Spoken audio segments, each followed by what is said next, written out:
Imagine waking up in the middle of Nazi occupation and deciding that your faith is worth more than your life. Now imagine doing that not once but repeatedly, hiding Jews in church basements, forging documents in Adventist print shops, and guiding entire families through frozen mountains towards Switzerland. This is not the story of a lone hero. This is the story of an entire network of Seventh-day Adventists who transformed their congregations into fortresses of resistance, saving over 1,000 lives right under the Gestapo's nose. And you've probably never heard of them. The operation had a code name that sounded almost innocent: Dutch Paris. But behind that simple name was one of the most sophisticated escape routes in occupied Europe, stretching from the Netherlands through Belgium and France all the way to the Swiss border and neutral Spain. Between 1942 and 1945, while most of the world looked away or claimed they didn't know what was happening, a group of believers made a choice that would cost some of them everything. The world in 1942 was drowning in darkness. By that summer, Nazi Germany had conquered most of Western Europe with brutal efficiency. France had fallen, Belgium was crushed, the Netherlands was occupied, and across this landscape of fear, the final solution was being implemented with industrial precision. Jewish families who had lived in Amsterdam, Paris, and Brussels for generations were being rounded up, packed into cattle cars, and shipped east to places with names that would become synonymous with evil: Auschwitz, Treblinka, Sobibor. The machinery of genocide was operating at full capacity, and the Nazi apparatus seemed unstoppable. Collaboration was common, resistance was rare, and for most people survival meant keeping your head down and your mouth shut. Looking the other way became a survival strategy. Asking questions could get you killed. But in the quiet corners of Adventist churches across occupied Europe, a different conversation was taking place. These were people who had spent their entire lives believing that Saturday, not Sunday, was the Sabbath, a conviction that had already marked them as different, as outsiders in predominantly Catholic and Protestant societies. They were accustomed to being misunderstood, to standing apart from the mainstream. And now, as the Nazi regime demanded absolute conformity and obedience, that same stubborn independence of conscience was about to manifest in the most dangerous way possible. Adventist theology taught them that every human being was created in God's image, that the commandment said, "Thou shalt not kill," and that Caesar's laws were never supreme when they contradicted divine law. For these believers, the choice was clear, even if the cost was not. They would help, they would hide, they would resist, and if necessary, they would die doing it. The architect of what would become Dutch Paris was a young businessman named John Henry Weidner, a Dutchman who had been living in France when the war broke out. Weidner was no soldier, no spy, no trained operative. He sold textiles for a living and taught Sabbath school on weekends. But he had something more valuable than military training. He had an unshakable moral compass and a network of Adventist contacts spanning multiple countries. When Jewish friends began disappearing from the streets of Lyon in 1942, Weidner didn't look away. He didn't rationalize. He didn't wait for someone else to act. He started moving people, first one family, then another, then dozens. He used his business trips as cover, his church connections as safe houses, and his fluency in multiple languages as camouflage. What began as spontaneous compassion quickly evolved into something far more organized and far more dangerous. By early 1943, Dutch Paris had become a full-fledged underground railroad. The network included Adventist pastors who hid refugees in their homes, church members who worked in government offices and could steal blank identity cards, doctors who treated wounded resistance fighters without asking questions, and guides who knew every mountain pass between France and Switzerland. They developed codes, signals, and procedures. A potted plant in a certain window meant it was safe to approach. A specific knock pattern meant urgent danger. Forged documents were produced in Adventist publishing houses, where printing presses normally churned out religious tracts. Money for bribes and train tickets came from Adventist communities as far away as the United States, smuggled in through neutral countries. The operation was meticulous, efficient, and utterly illegal. Getting caught didn't mean prison. It meant torture, deportation to concentration camps, and execution. Yet the network kept growing. The people they saved were not abstractions or statistics. They were children clutching teddy bears, elderly couples who had never walked more than a few city blocks, suddenly forced to trek through Alpine snowstorms, pregnant women going into labor in safe houses, rabbis carrying Torah scrolls wrapped in blankets. Some of the rescued didn't even know they were being helped by Christians until they reached safety. The Adventists didn't proselytize. They didn't demand conversion or gratitude. They simply moved people from darkness toward light, one terrified family at a time, through a continent saturated with violence and hate. And for 3 long years, against impossible odds, Dutch Paris kept running, kept hiding, kept saving lives. This is their story. The one that history almost forgot. The summer of 1942 marked a turning point in the Nazi occupation, the moment when persecution transformed into systematic extermination. In July of that year, over 13,000 Jews were rounded up in Paris during a massive operation that would become known as the Vel de Hiv Roundup. French police, not German soldiers, did most of the arresting. Families were dragged from their apartments at dawn, given minutes to pack a single suitcase, and herded into a velodrome where they waited for days without adequate food, water, or sanitation before being transported to transit camps and then to Auschwitz. The message was unmistakable. There was nowhere to hide, no authority that would protect you, no appealing to reason or mercy. Across occupied Europe, the net was tightening. In Amsterdam, Jews were forced into a ghetto. In Brussels, deportations began in earnest. And in the small towns and villages where Jewish families had lived for centuries, neighbors who had once shared meals and celebrated holidays together now turned their backs or worse, turned informant for a bounty. It was into this landscape of betrayal and terror that John Henry Weidner stepped with nothing but conviction and a dangerous idea. Weidner had grown up in Brussels, the son of an Adventist pastor, and had moved to southern France before the war to run a textile business. He was 31 years old in 1942, married, trying to make a living in an economy strangled by occupation. He could have kept his head down. He could have focused on survival. But Weidner had something that made invisibility impossible. He had Jewish friends, business associates he had known for years, people who were now wearing yellow stars and receiving deportation notices. When a Jewish colleague named Jacques Renz came to him in desperation, explaining that his family was about to be arrested, Weidner didn't hesitate. He hid the Renz family in his own apartment, then began searching for a way to get them out of France entirely.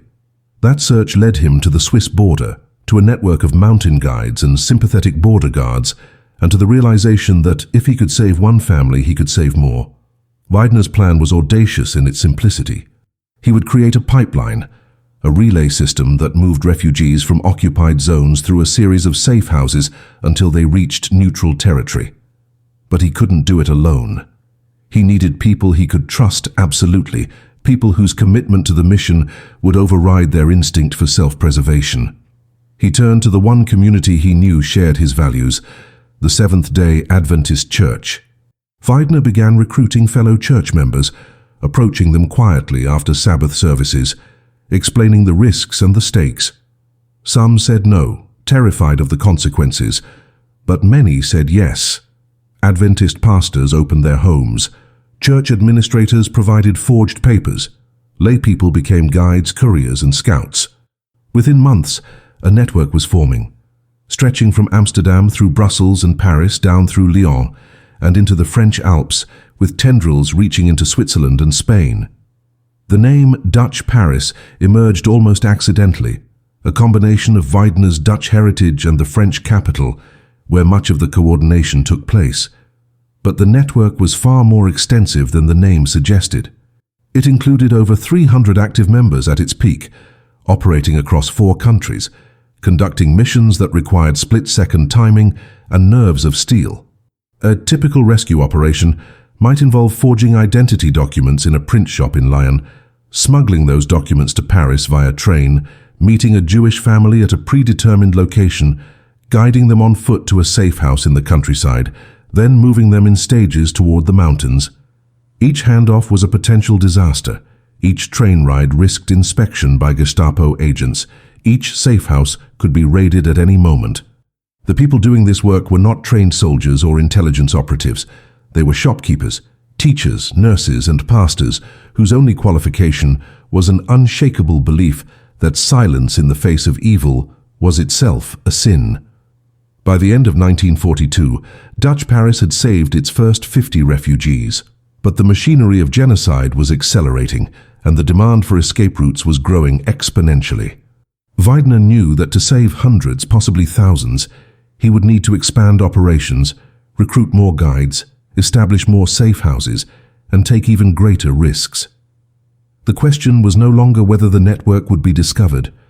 The question was how long they could operate before the Gestapo closed in, and the answer to that question would be written in blood, courage, and a faith that refused to bend even when the world was burning. The mechanics of moving human beings through occupied territory required more than courage. It required infrastructure, discipline, and an almost military level of organization.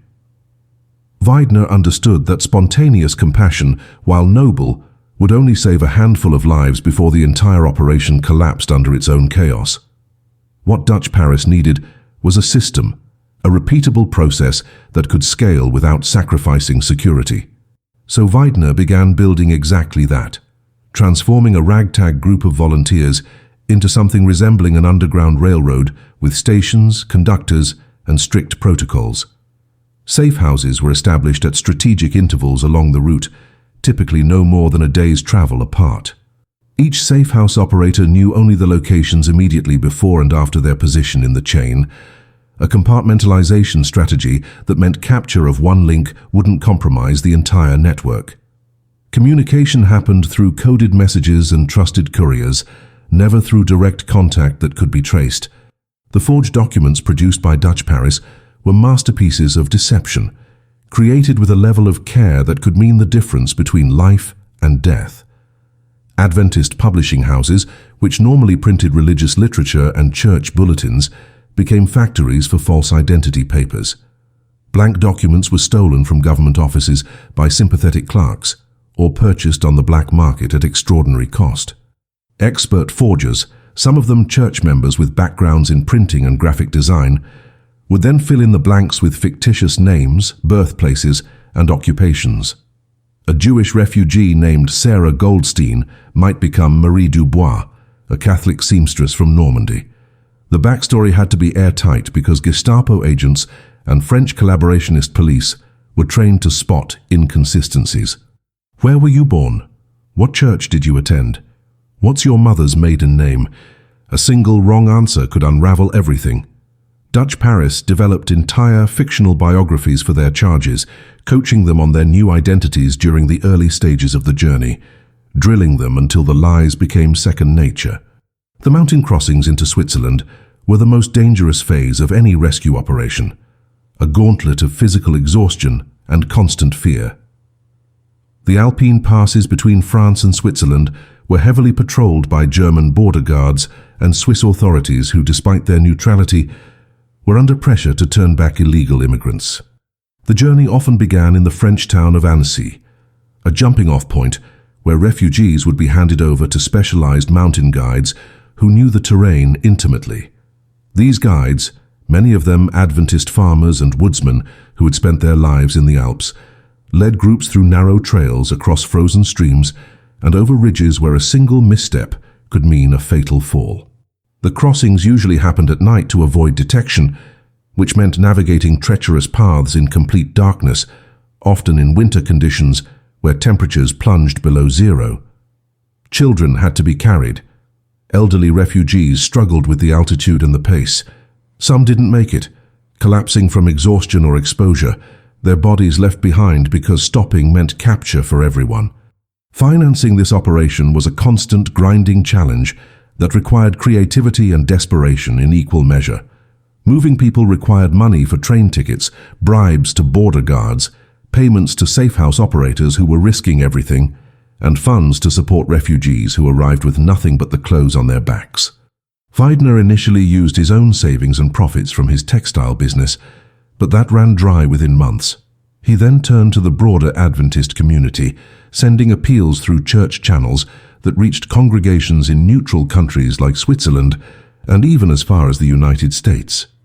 Adventist churches in America held special collections, with envelopes marked for European relief, and those funds were smuggled back through diplomatic pouches and trusted intermediaries. The operation also relied on wealthy sympathizers, both Adventist and otherwise, who donated large sums with no expectation of recognition or repayment. Every franc, every Swiss franc, every dollar that came in was immediately converted into survival. Another train ticket, another forged document, another family moved one step closer to freedom. By mid-1943, Dutch Paris was operating at full capacity, moving an average of 10 to 15 people per week through the network. That might not sound like much, but over months it added up to hundreds of lives pulled from the jaws of genocide. Yet success bred danger. The more people Dutch Paris saved, the more visible the network became. Rumors circulated in refugee communities about a mysterious escape route run by Christians. Gestapo informants began asking questions. Nazi counterintelligence started noticing patterns, connecting arrests and disappearances to the same geographic corridors. The walls were closing in, and everyone involved in Dutch Paris knew it. The question was no longer if they would be caught, but when, and how many lives they could save before the hammer fell.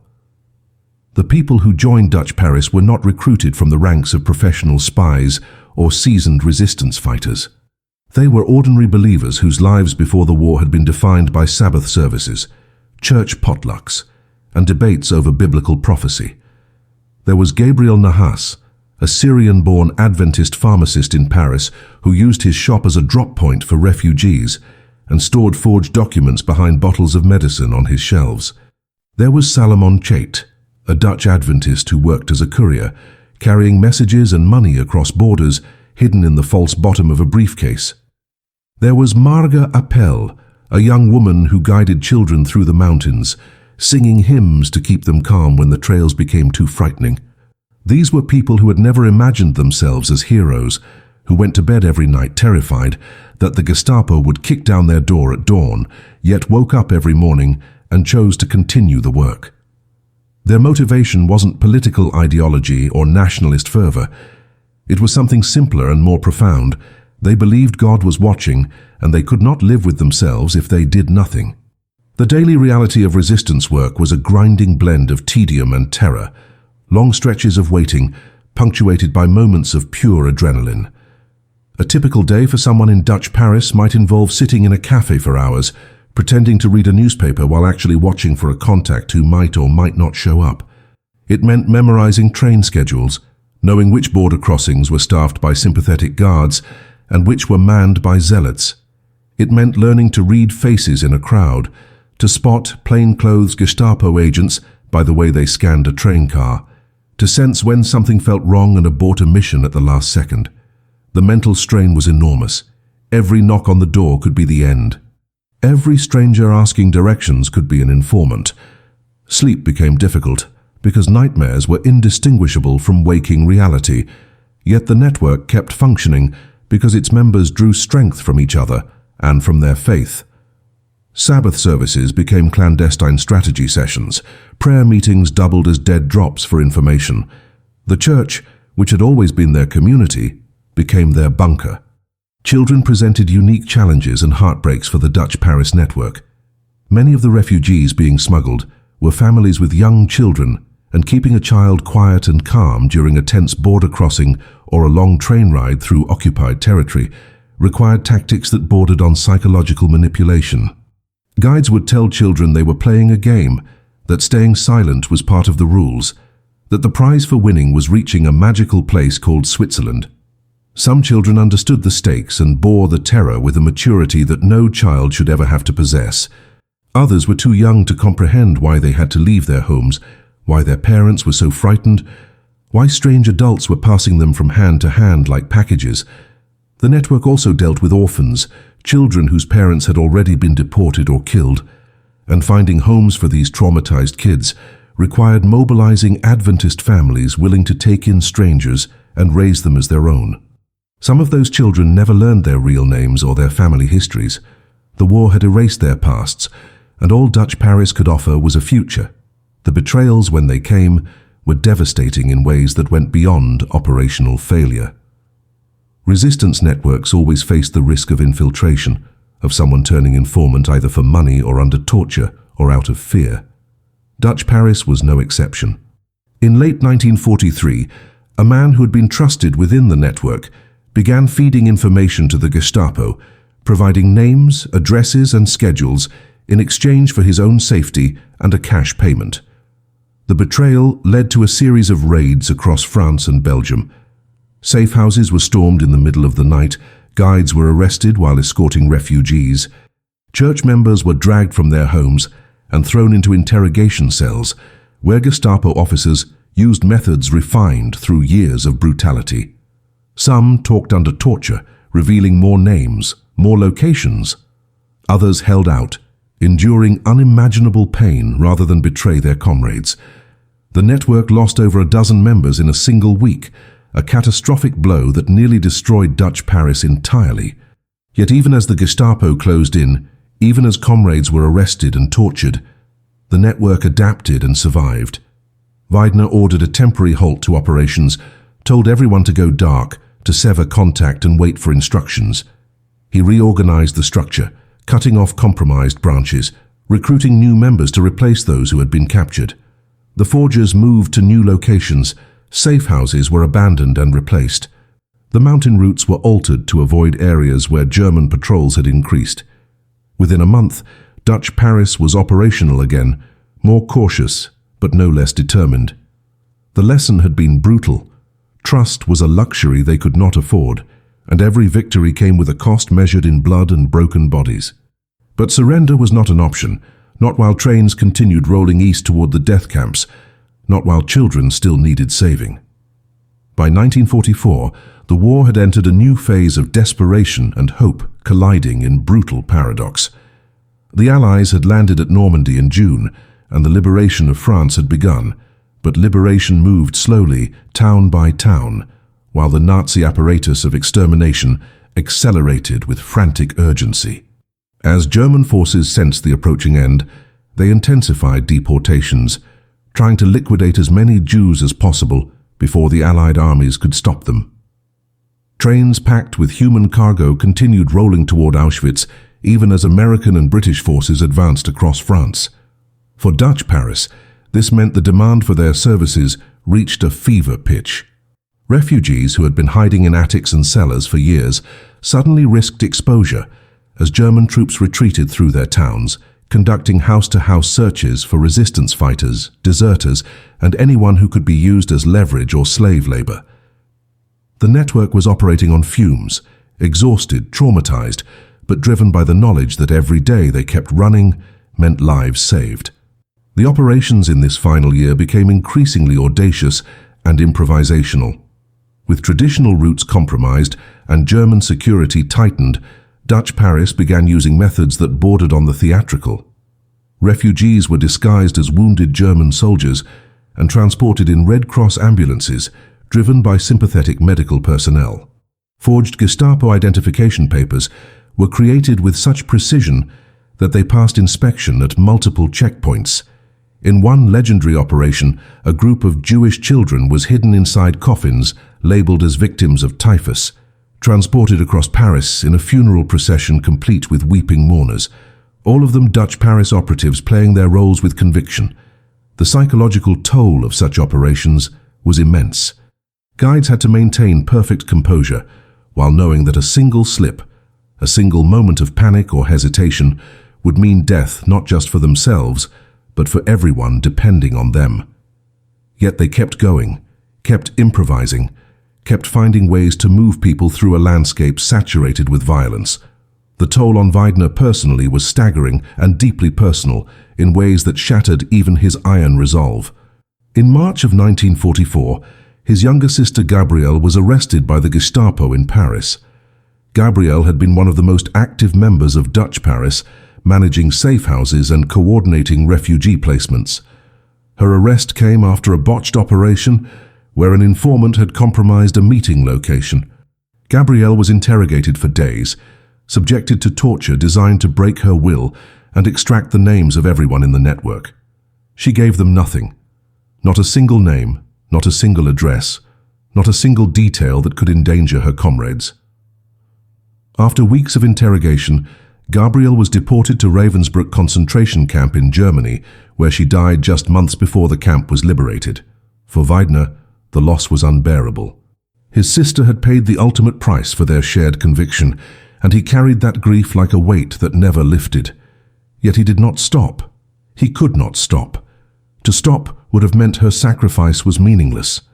Other members of Dutch Paris paid similar prices, their courage bought with suffering that history has largely forgotten. Pastor Marc Bergner, an Adventist minister in southern France, was arrested after his church was raided during a Sabbath service where refugees were hiding in the basement. He was sent to Dachau concentration camp and survived barely, weighing less than 90 pounds when American troops liberated the camp in April 1945.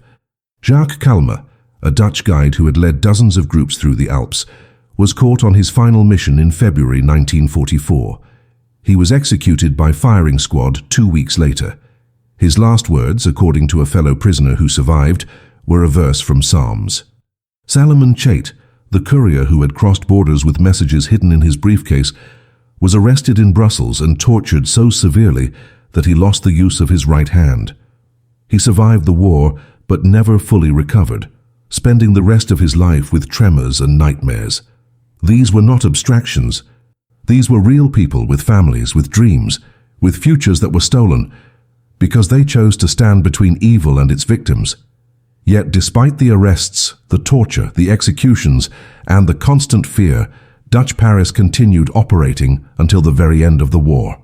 The network's final confirmed rescue occurred in April 1945, just weeks before Germany's surrender, when a group of 8 Jewish refugees was guided across the Swiss border near Geneva. By that point, the war in Europe was effectively over, but those 8 lives mattered. Every single life saved mattered.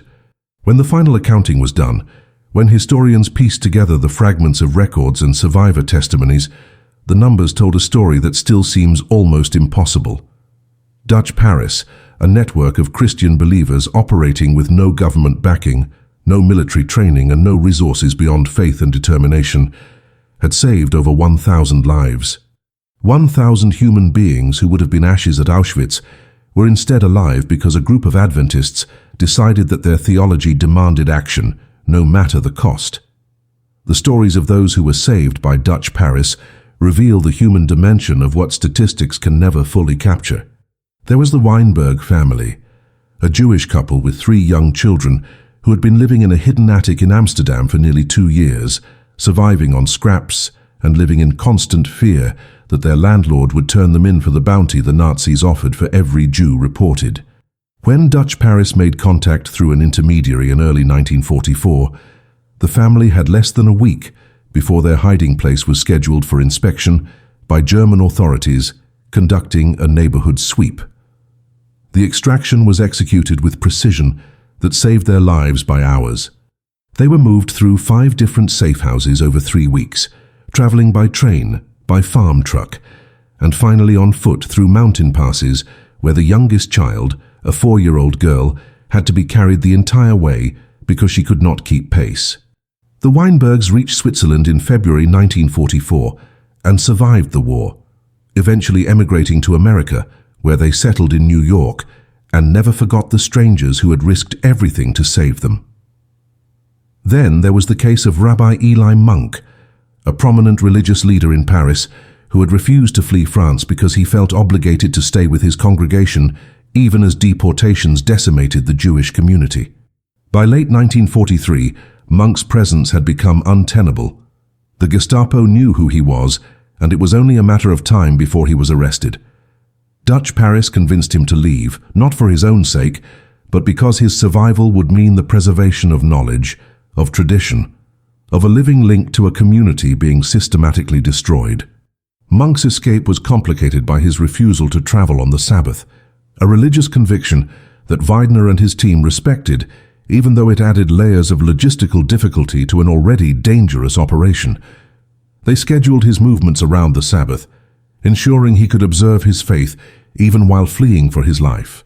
Monk reached Switzerland and spent the remainder of the war documenting the destruction of European Jewry, creating a record that would become invaluable to historians and prosecutors at Nuremberg.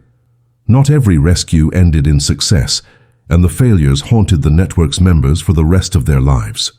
In one particularly tragic operation in December 1943, a group of 12 refugees, including 6 children, was being guided through the Alps when a sudden blizzard struck.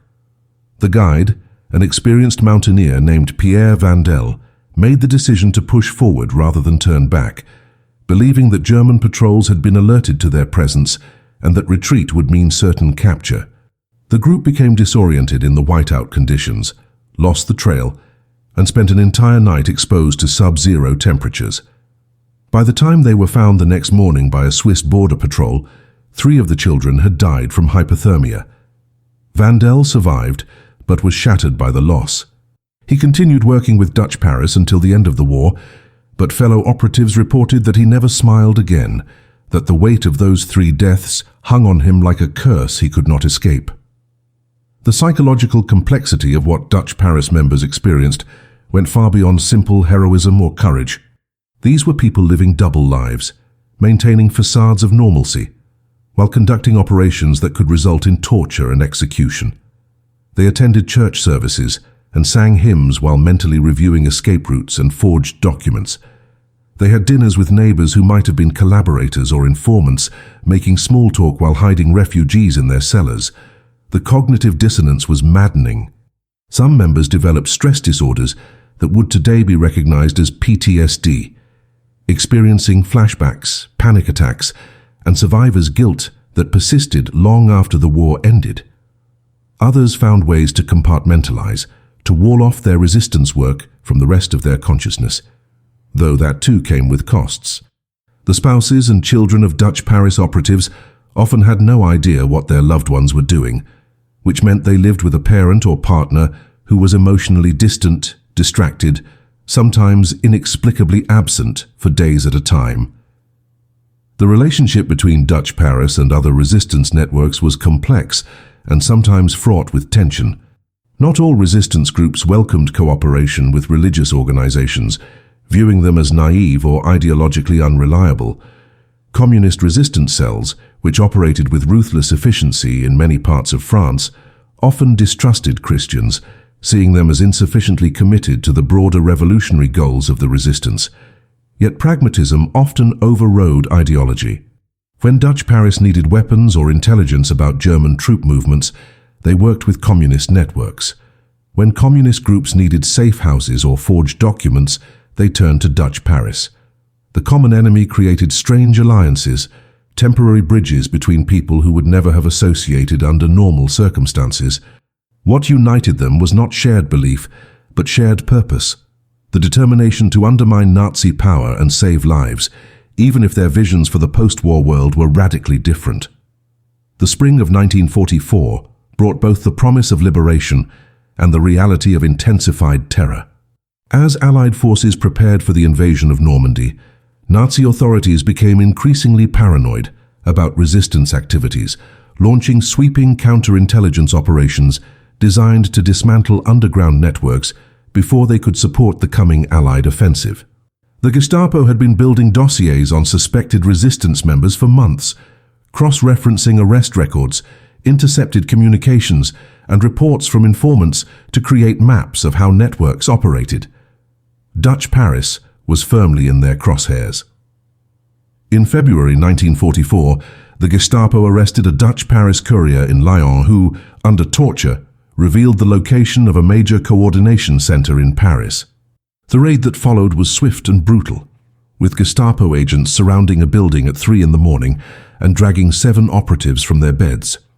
Among those arrested was Susie Cray, a 26-year-old Adventist woman who had been managing refugee placements across the Paris region, keeping meticulous coded records of who was hidden where and when they needed to be moved.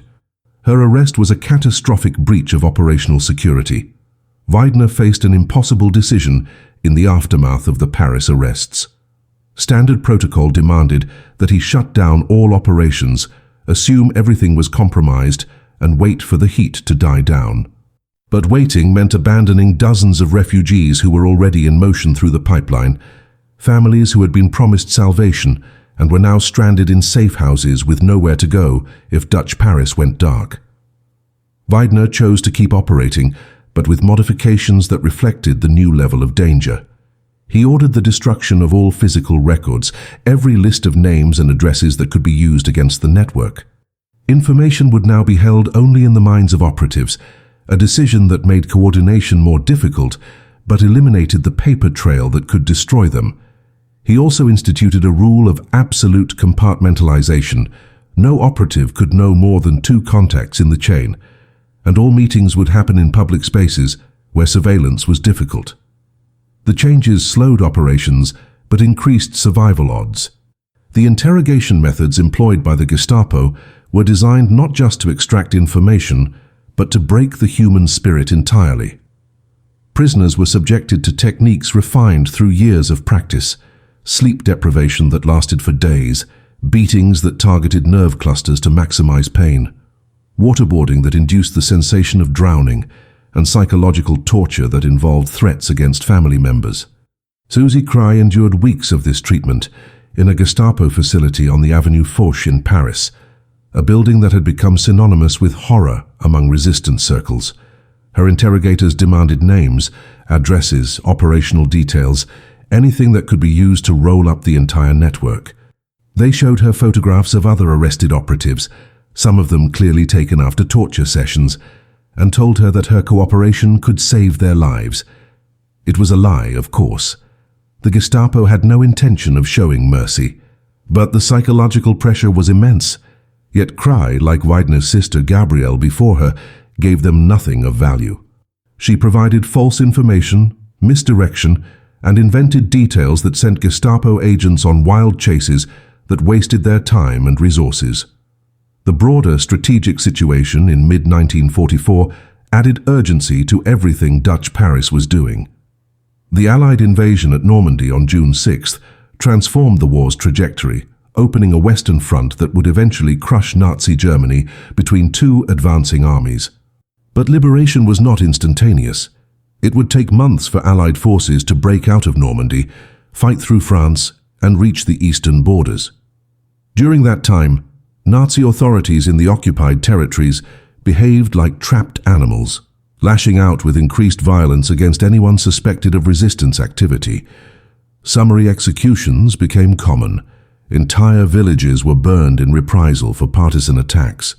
The window for saving lives was closing rapidly, not because the war was ending, but because the chaos of German retreat made operations even more dangerous.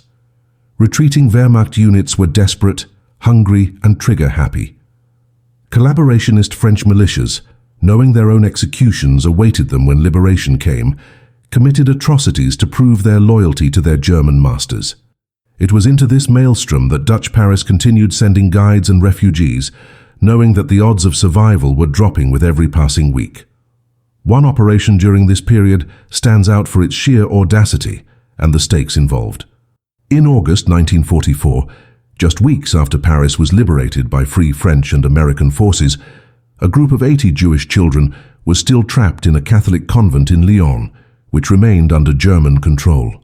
The children had been hidden there for over a year, but with German forces preparing to withdraw from the city, there was credible intelligence that the Gestapo planned to liquidate the convent to eliminate witnesses and tie up loose ends. Dutch Paris coordinated with local resistance fighters to execute a daylight extraction, using forged documents that identified the children as French orphans being evacuated to safety ahead of the fighting. The convoy of trucks that carried them out of Lyon passed through 2 German checkpoints, and at each stop, the drivers presented papers so convincing that the guards waved them through without inspection. All 80 children reached Switzerland within 48 hours. It was one of the largest single rescue operations Dutch Paris ever conducted, and it happened when the network was operating under maximum pressure with depleted resources and constant threat of discovery. The final months of the war, from autumn 1944 through spring 1945, were perhaps the most dangerous period for Dutch Paris operatives because the collapse of Nazi Germany created conditions of total chaos where normal rules ceased to exist. German forces retreating eastward often operated without clear command structures, making decisions based on panic rather than strategy. Some units simply melted away, abandoning their posts and trying to reach Germany before Soviet or Allied forces could capture them. Others fought with fanatic determination, believing the propaganda about secret weapons that would turn the tide of war. For Dutch Paris, this meant that predicting German behavior became impossible. A checkpoint that had been lightly guarded one day might be manned by battle-hardened SS troops the next. Routes that had been safe for months suddenly became death traps. Yet the work continued because refugees kept coming, kept appearing at safe houses and church doors, desperate for one last chance to escape before the final curtain fell on Europe's darkest chapter. Weidner himself came within hours of capture in November 1944 during an operation near the Swiss border. He was guiding a family of 5 through a mountain pass when a German patrol appeared unexpectedly, forcing the group to hide in a ravine for over 6 hours while soldiers searched the area. The temperature dropped below freezing, and the youngest child, an infant, began crying from the cold. Weidner made the agonizing decision to separate from the group, believing that if he drew the patrol away, the family might have a chance to reach the border. He deliberately exposed himself, running across open ground to attract attention, then led the pursuing soldiers on a chase through the forest that lasted until nightfall. He escaped by hiding in a partially frozen stream, submerged up to his neck in ice water for over an hour until the search was called off. He developed pneumonia from the exposure and spent 2 weeks recovering in a safe house, during which time he learned that the family he had been guiding successfully crossed into Switzerland. It was one of dozens of near misses that Weidner experienced during the war, and each one reinforced his belief that he was being preserved for a purpose, that divine providence was protecting him so he could continue saving others. The liberation of concentration camps in the spring of 1945 revealed the full scope of what Dutch Paris had been fighting against and made their work feel simultaneously meaningful and tragically insufficient. When American and British forces entered Bergen-Belsen, Buchenwald and Dachau, they found piles of corpses, living skeletons who could barely stand, and evidence of industrialized murder on a scale that defied comprehension. The photographs and newsreels that emerged from these camps shocked the world and provided irrefutable proof of what many had dismissed as exaggeration or propaganda. For Dutch Paris operatives, the liberation brought a complex mixture of emotions. There was relief that the nightmare was finally over, vindication that their instincts about Nazi intentions had been correct, and pride in knowing they had saved over 1,000 lives from that fate. But there was also crushing guilt and grief. Guilt because 1,000 saved meant tens of thousands not saved, families they could not reach, children they could not hide, people who had begged for help that never came. The mathematics of survival were brutal and unforgiving. The immediate post-war period was chaotic in ways that created new dangers for survivors and rescuers alike.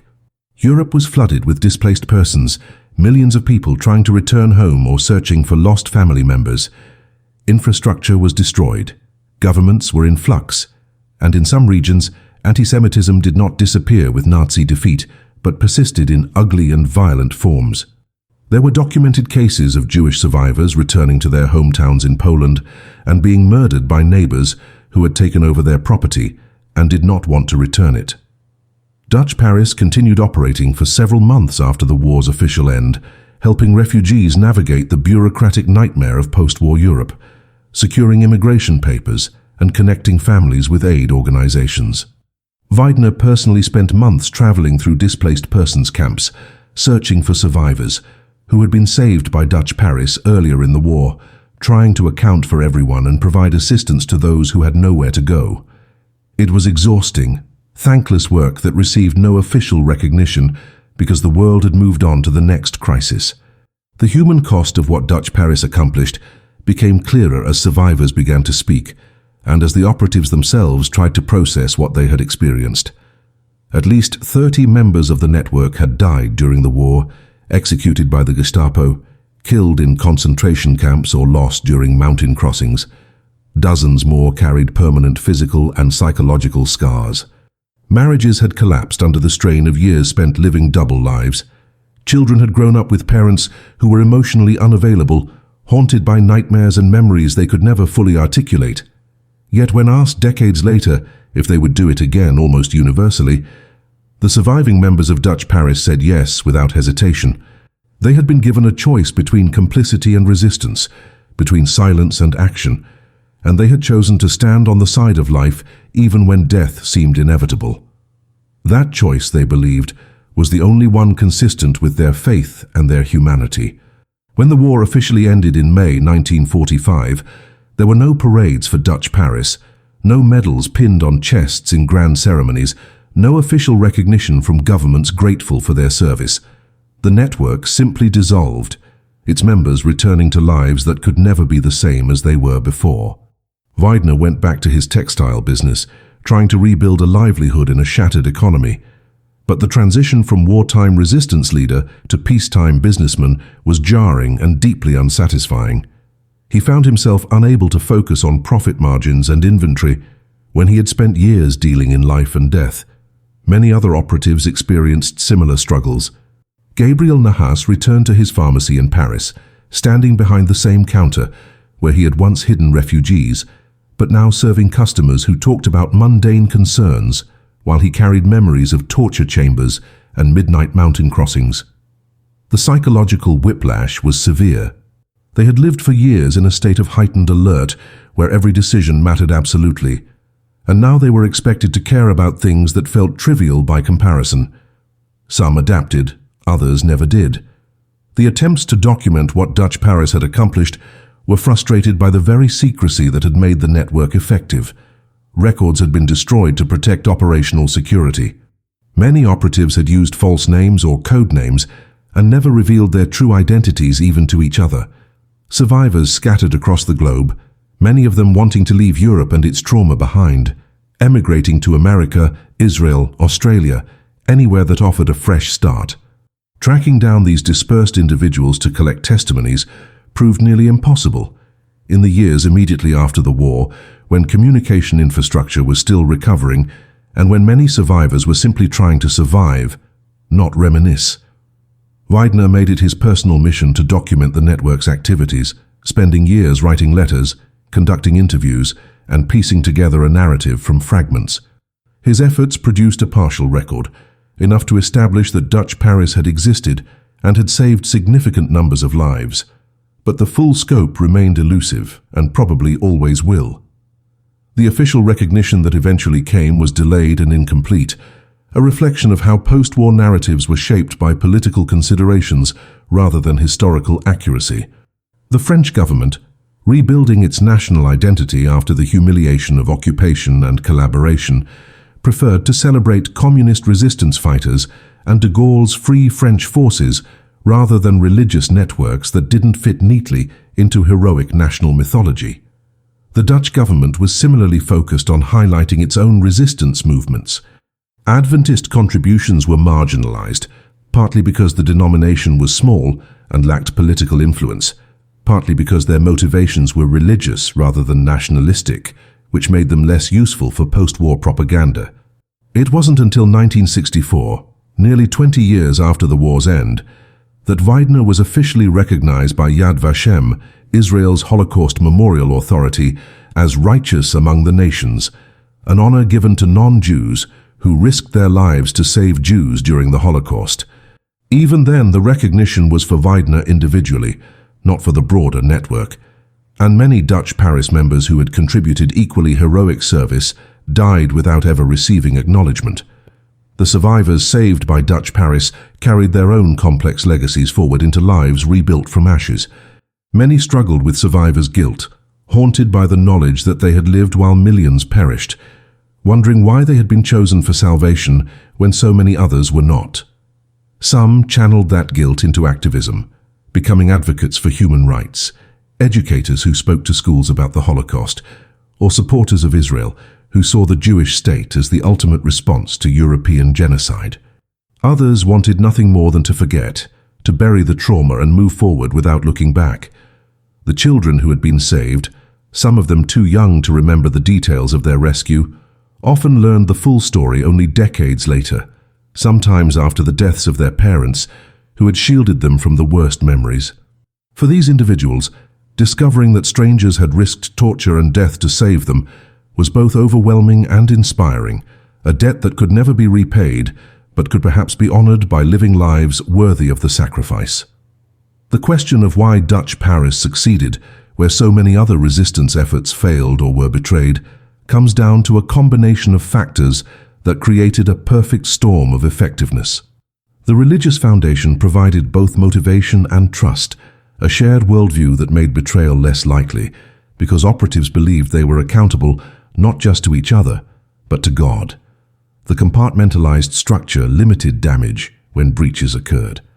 The focus on a specific mission, saving lives rather than sabotage or intelligence gathering, gave the network clarity of purpose. And Weidner's leadership, combining strategic thinking with moral conviction, held everything together even when circumstances seemed hopeless. But perhaps most importantly, Dutch Paris succeeded because its members made a conscious decision that their faith required action, that belief without works was meaningless, and that standing aside while evil consumed the innocent was itself a form of sin. That theological conviction translated into operational determination that could not be broken by fear, exhaustion, or even death. Today, more than 80 years after the last refugee crossed into Switzerland through a Dutch Paris safe route, the network remains one of the least known rescue operations of World War II, despite having saved over 1,000 lives. Walk into most history classrooms, even those studying the Holocaust in depth, and you will find extensive coverage of Oskar Schindler, who saved approximately 1,200 Jews through his factory operations and whose story was immortalized in a Spielberg film. You will learn about Raoul Wallenberg, the Swedish diplomat who issued protective passports in Budapest. You might even hear about the village of Le Chambon-sur-Lignon, where French Protestants hid thousands of refugees. But Dutch Paris rarely appears in textbooks, rarely gets mentioned in documentaries, and remains absent from popular consciousness. The reasons for this obscurity are multiple: the deliberate destruction of records, the scattering of survivors, the lack of a single dramatic narrative that can be easily packaged for film, and perhaps most significantly, the fact that the rescuers were members of a religious denomination that many people have never heard of or associate primarily with dietary restrictions and Saturday worship rather than wartime heroism. The theological implications of what Dutch Paris accomplished continue to resonate within Adventist communities today, serving as a counter-narrative to stereotypes about religious groups being passive or otherworldly. Seventh-day Adventists have often been characterized, both by critics and sometimes by themselves, as focused on personal piety and end-times prophecy to the exclusion of social engagement. The Dutch Paris story demolishes that caricature, demonstrating that Adventist theology, when taken seriously, demands active resistance to injustice precisely because it affirms the inherent dignity of every human being created in God's image. The network's members did not see a contradiction between their apocalyptic beliefs and their rescue work. On the contrary, they understood saving lives as a form of worship, a tangible expression of commandments that could not be reduced to ritual observance. This legacy has inspired subsequent generations of Adventists to engage in humanitarian work, from refugee resettlement programs to human rights advocacy, viewing Dutch Paris as proof that faith must manifest in action when confronted with evil. The broader historical lesson of Dutch Paris speaks to questions that remain urgently relevant in the 21st century. What are ordinary people capable of when they decide that moral conviction outweighs personal safety? How do communities organize effective resistance under totalitarian regimes? What motivates individuals to risk everything for strangers? The Dutch Paris story provides concrete answers. It shows that resistance does not require military training or government backing, only determination and organization. It demonstrates that religious faith, often dismissed as irrelevant or even harmful in modern secular discourse, can be a powerful motivator for moral courage, and it proves that small networks of committed individuals can achieve results that seem impossible when measured against the scale of the atrocities they oppose. 1,000 lives saved does not erase 6 million murdered. But for those 1,000 people and their descendants, the difference between existence and annihilation came down to a group of believers who refused to look away. The descendants of Dutch Paris survivors now number in the thousands, spread across multiple continents, many of them unaware of the full details of how their grandparents or great-grandparents escaped the Holocaust. Family stories have been passed down, often fragmentary, sometimes confused, but carrying the essential truth that strangers intervened when governments failed, that compassion existed even in humanity's darkest hour. Some descendants have made it their mission to locate the families of Dutch Paris operatives, to say thank you across generations, to ensure that the names of rescuers are not forgotten even as the survivors themselves pass away. These connections, forged decades after the events, represent a different kind of rescue, a salvation of memory in an age where Holocaust denial and historical revisionism threaten to erase the truth of what happened. Every testimony recorded, every document preserved, every story told is an act of resistance against forgetting. The final word on Dutch Paris may never be written because the full scope of what the network accomplished remains unknowable. How many people were saved whose rescues were never documented? How many operatives contributed whose names are lost to history? How many acts of courage occurred in moments witnessed by no one who survived to tell the tale? What we do know is this: when the choice presented itself between complicity and resistance, between silence and action, between self-preservation and sacrifice, a group of Seventh-day Adventists chose the harder path. They chose it not because they were saints or superhuman, but because their faith taught them that every life matters, that love requires action, and that standing aside while neighbors are murdered is itself a form of violence. Their story, nearly forgotten, is a reminder that heroism does not always wear a uniform, that the most profound acts of resistance often happen in shadows and silence, and that the true measure of faith is not what we believe in comfortable times, but what we are willing to risk when belief demands everything. This is the story they did not want you to know. Now you know it. Remember it. Tell it. Because the voices of those who acted when the world looked away deserve to echo across generations.